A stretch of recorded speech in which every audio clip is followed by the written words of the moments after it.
He appreciates me more than you ever could. You're too boring for a trip like this. My name is Ethan. I'm 46, been working marketing strategy in San Diego for nearly 20 years.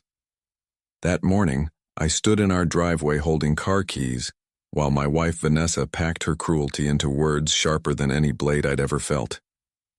Behind her stood Alec, her personal trainer. 6'2", tanned like a magazine cover, wearing sunglasses that probably cost more than my monthly car payment. He didn't even have the decency to look embarrassed. Just stood there with this smug grin like he'd won something. I'd spent 3 months planning this trip. Europe.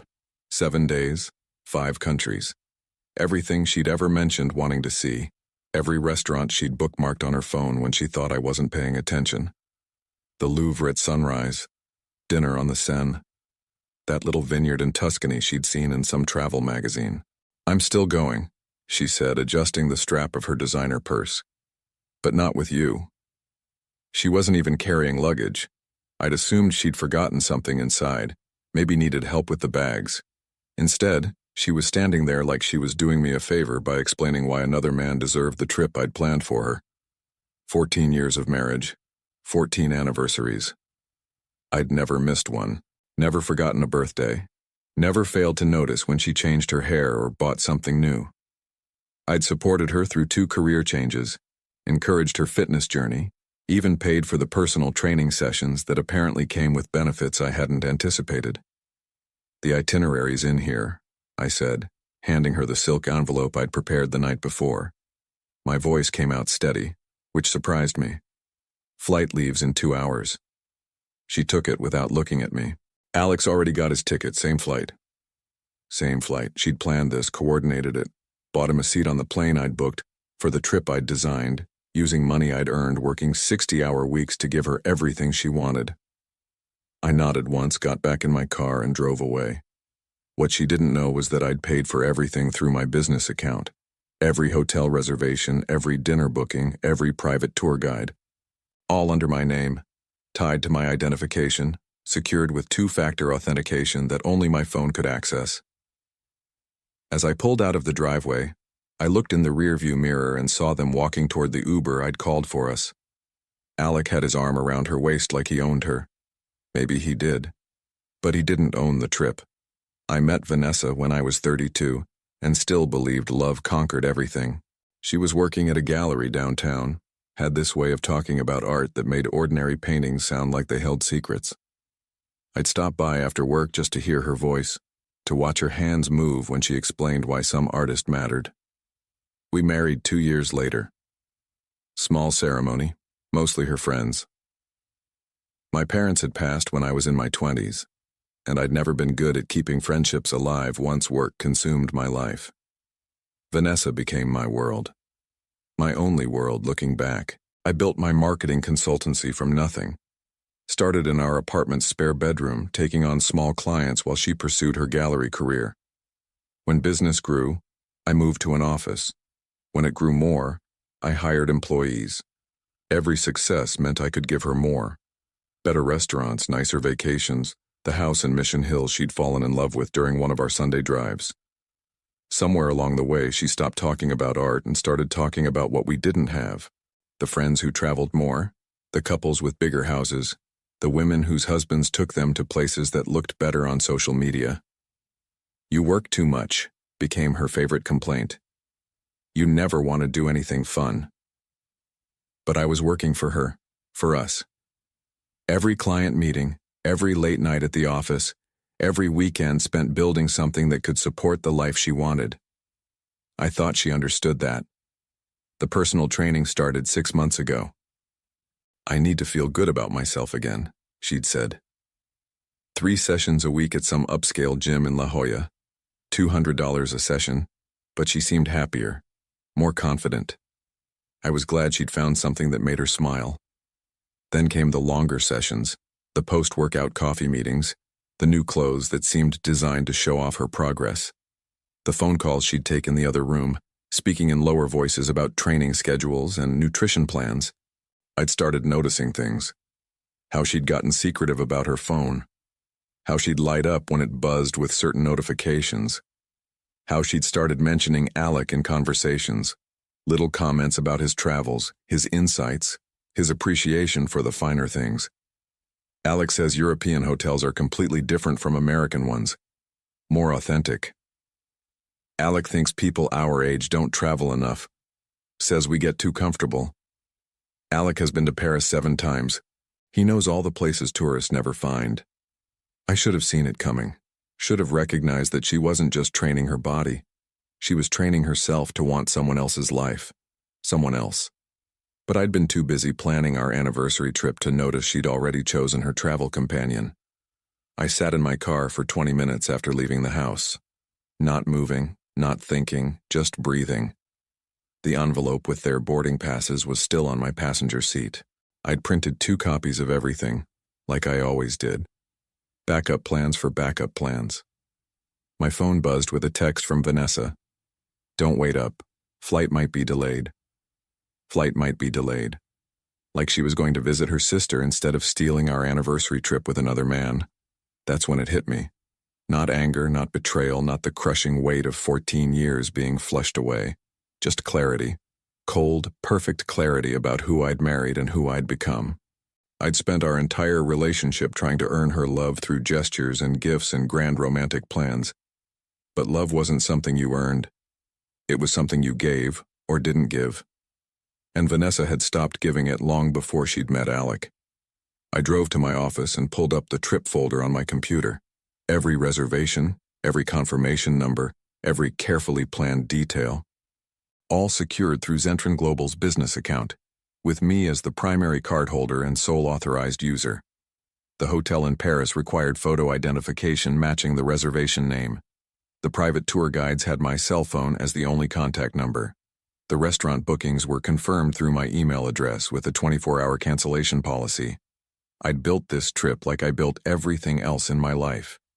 Methodically, thoroughly, with multiple layers of security and control. Vanessa thought she was taking my gift and giving it to someone else. What she didn't understand was that the gift had never really been hers. It was an experience I'd created, funded, and controlled from start to finish. My phone rang. Unknown number. Mr. Keller, this is Continental Airlines. We're calling to confirm your departure time for Flight 447 to Paris. Actually, I said, I need to make some changes to that reservation. 20 minutes later, I'd rerouted my ticket to a different flight. Same destination, different airline, leaving 3 hours later. The original seats I'd booked for Vanessa and myself were now assigned to her and Alec, but my name remained on all the supporting documentation they'd need in Europe. I called my assistant. Jessica, I need you to book me a companion ticket on Lufthansa Flight 892 to Rome, departing tonight. Certainly, Mr. Keller. Should I ask who the second passenger will be? I thought about my sister Claire, who'd been telling me for years that I needed to take better care of myself, who'd divorced her own cheating husband 5 years ago and rebuilt her life from nothing. Claire Daniels, I said, my sister. It's time she saw Europe. I didn't wait for Vanessa's plane to take off. I already knew how this story ended. The call came 8 hours later. I was sitting in Rome's Fiumicino airport with Claire, sharing a bottle of Chianti while we waited for our connection to Florence. My phone showed Vanessa's name, but I let it ring. She called again immediately. This time I answered. Ethan. Her voice was tight, strained. There's been some kind of mistake with the hotel reservation. What kind of mistake? They're saying the room was canceled. The concierge is being incredibly rude. They won't honor the booking without the primary cardholder present. I took a sip of wine. Claire was watching me with raised eyebrows, but I kept my voice neutral. That's strange. Did you show them the confirmation email? Of course I showed them the email. They said it doesn't matter. Something about company policy and fraud prevention. Ethan, we're standing in the lobby with our luggage and they're treating us like criminals. Where's Alec? A pause. He's trying to book us another room, but everything's full. It's peak tourist season. Expensive time to travel, I said. Ethan, this isn't funny. I need you to call them and straighten this out. The number is... I'm in Italy, I interrupted. Silence. Then, what do you mean you're in Italy? Rome, actually. About to fly to Florence.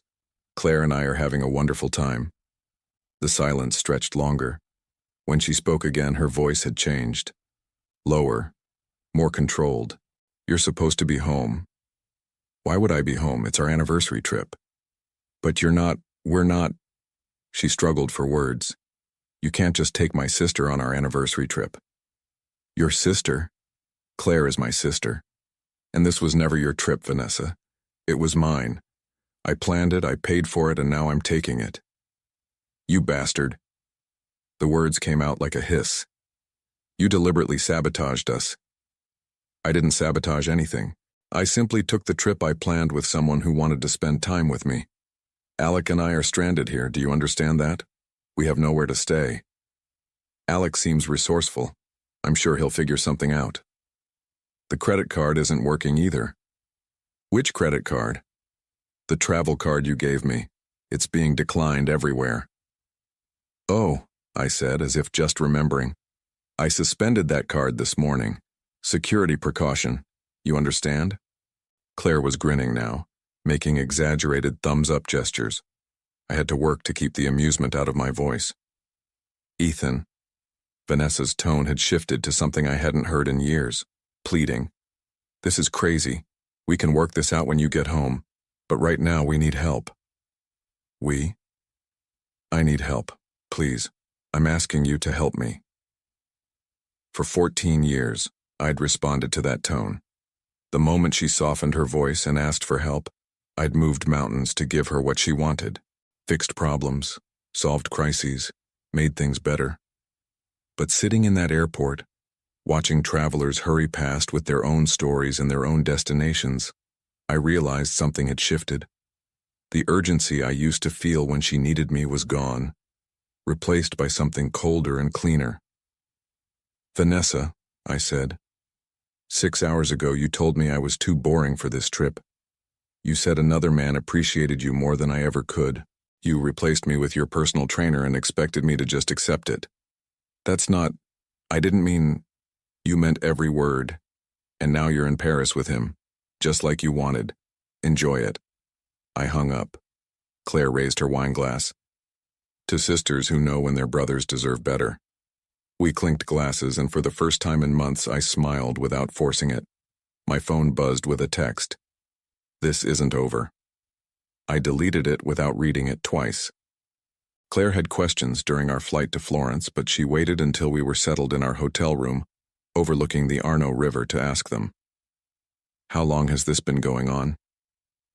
I was unpacking the suitcase I'd thrown together in 20 minutes, trying to remember if I'd brought enough shirts for a week in Italy. The affair? I don't know. Months, probably. No, not the affair. How long have you been planning this? I stopped folding clothes and looked at her. Claire had always been the smarter sibling, 3 years younger than me, but she'd seen through people's bullshit since she was 16. When her ex-husband David started coming home late with weak excuses, she'd hired a private investigator within a week. When the divorce papers were filed, she already had copies of every relevant financial document and a clear strategy for keeping the house. I wasn't planning anything, I said. This morning I thought I was taking my wife on our anniversary trip. Ethan. She sat on the edge of the bed, still wearing her travel clothes. You don't accidentally cancel hotel reservations and freeze credit cards. You don't accidentally book your sister on a flight to Italy. You don't accidentally have documentation ready that keeps your soon-to-be ex-wife from accessing anything. I sat down across from her. What are you saying? I'm saying you've been preparing for this moment longer than you realize. Maybe not consciously, but you've been building walls around your finances, your business, your life. Like you knew something was coming. She was right. Over the past year, I'd quietly moved most of our joint assets into business accounts that required both our signatures to access. I'd updated all my passwords, secured my client database, even had my attorney review our prenuptial agreement. At the time, I told myself it was just good business practice, protecting the company from potential liability. But maybe it was more than that.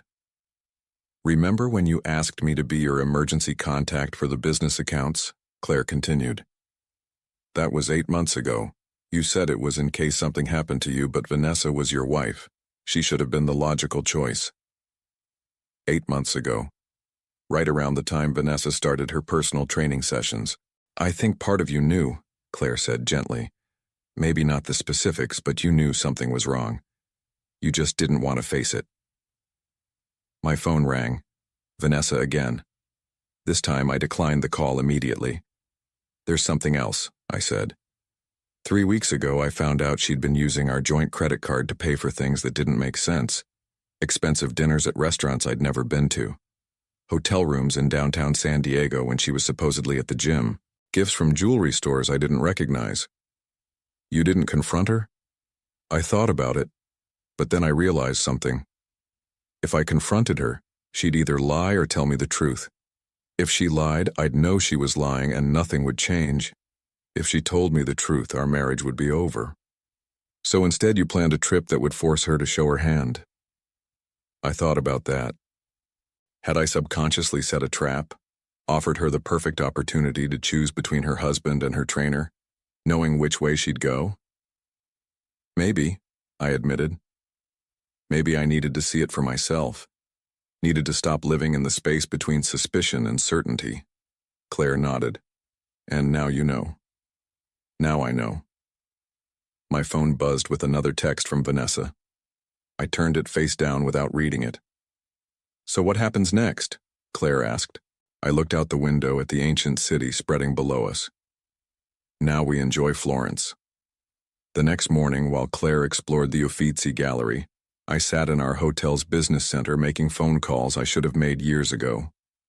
First call, my attorney.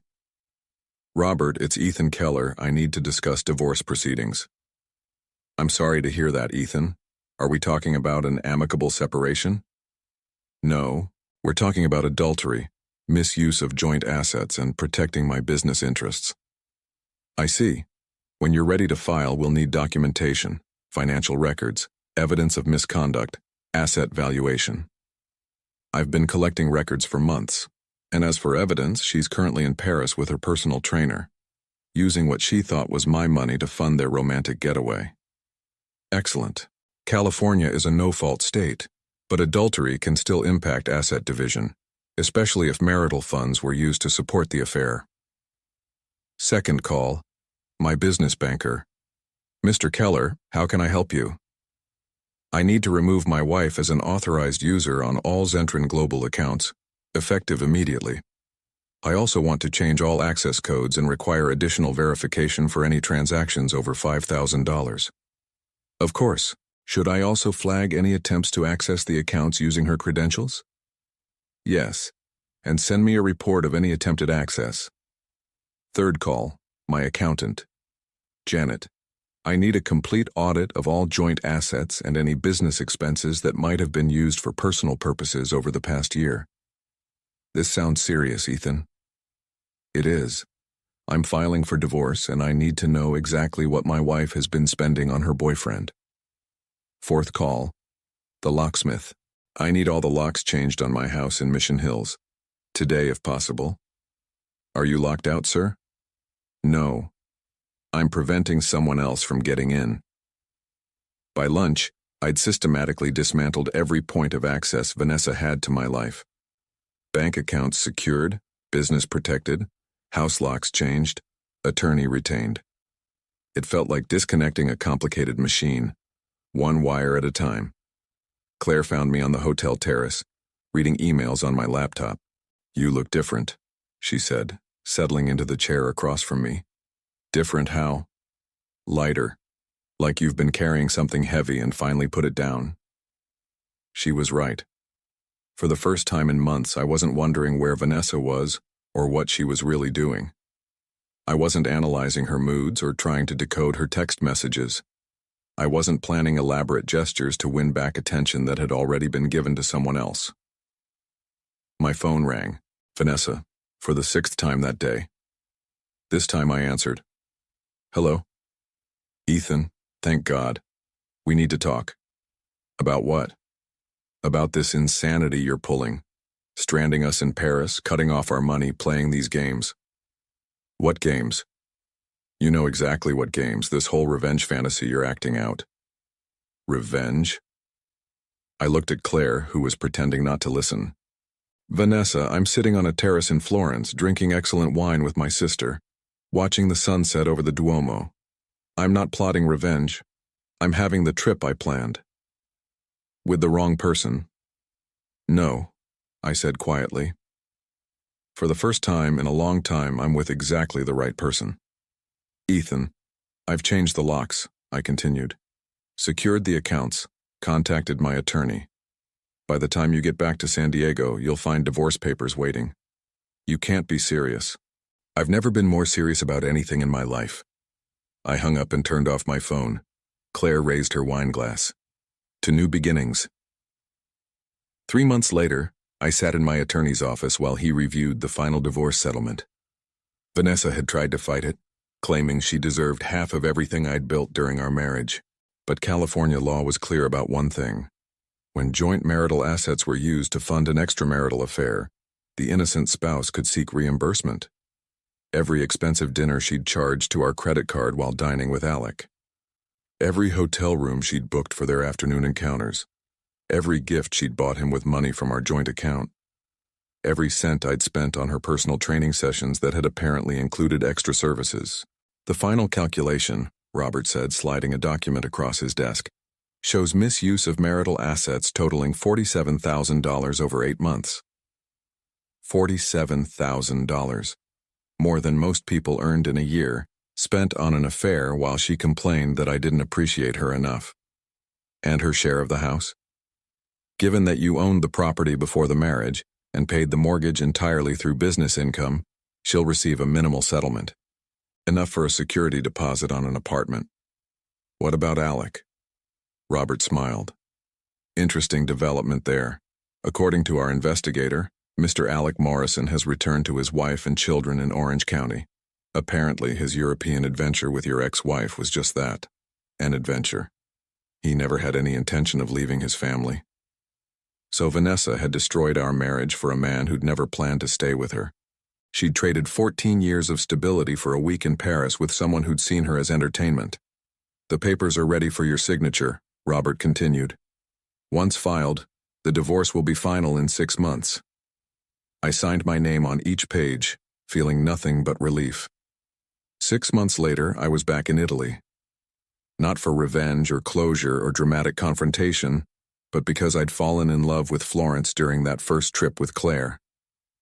I'd sold the house in Mission Hills and bought a small apartment overlooking the Arno River. Zentren Global was thriving. Freed from the constant drain of trying to satisfy someone who could never be satisfied, I'd poured my energy back into building something meaningful. 3 new clients, expanded services, a team that respected what we were creating together. I was reading on my terrace when my phone buzzed with a message from an unknown number. I hope you're happy. Vanessa. Still trying to provoke some kind of reaction, I deleted the message without responding and went back to my book. The truth was, I was happy. Not the forced happiness I'd tried to maintain during the final years of our marriage, constantly working to convince myself that things were fine. Real happiness. The kind that came from waking up each morning without wondering what mood someone else would be in, what crisis I'd need to solve, what elaborate gesture I'd need to plan to earn approval I'd already paid for 1,000 times over. Claire visited every few months. She'd started dating again, a widowed professor who treated her like she was worth listening to. We'd have dinner at the little trattoria down the street from my apartment, talking about books and business and the strange relief of building a life based on what you actually wanted, instead of what someone else demanded. I never saw Vanessa again. I heard she'd moved to Los Angeles, working at another gallery, trying to rebuild the life she'd thrown away for a man who'd never intended to catch it. Sometimes the best revenge was simply living well.